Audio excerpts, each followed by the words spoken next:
OJ in Atlanta, Ernie Johnson, Shaquille O'Neal, Kenny the Jet Smith, and Charles Barkley. This will not be your traditional pregame show. For the next 10 minutes, we're talking Ferguson. Charles has had much to say on various media outlets, agreeing with the decision not to indict Officer Darren Wilson in the death of Michael Brown and referring to the looters and those who set fires in Ferguson as you put it, scumbags. Kenny's written an open letter to Charles, which appeared in USA Today. I'll start with you, too. Now that you're face-to-face on our air. Yeah, we were face-to-face last night. Well, we were together, actually, last night. Let me say this.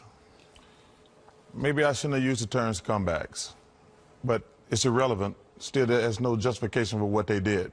If I'd have said crooks, thugs, or whatever, still, what they did was 100% wrong. The only problem, me and Kenny, it's all right to disagree. I respect him. He knows I love him like a brother. We've had this conversation.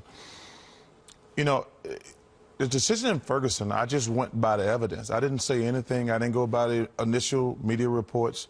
When I looked at the grand jury testimony, I know something bad happened. And I said, I understand, whether you agree or disagree, I understand why they not indict the officer.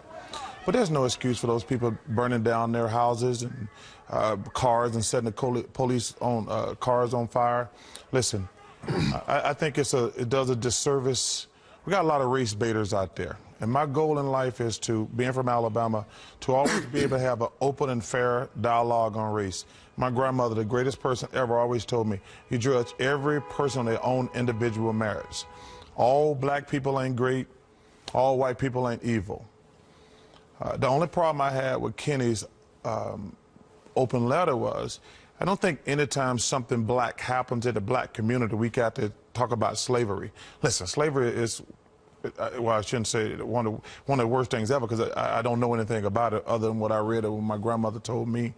And we, as black people, we need the cops in our community.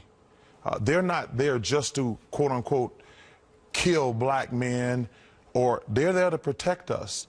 And we, as black people, we've got to develop a relationship with them. And that was my point throughout the entire thing. You know, and I actually touched on the Eric Garner thing, because I think what happened to that man was awful. But I understand, they shouldn't have went for murder, is what I have said. It should have been manslaughter or aggravated assault. But I never thought they were going to indict that cop on murder. And that's the only thing I had to say about it. So, Kenny, go ahead. Why did you feel compelled, Kenny, to write the open letter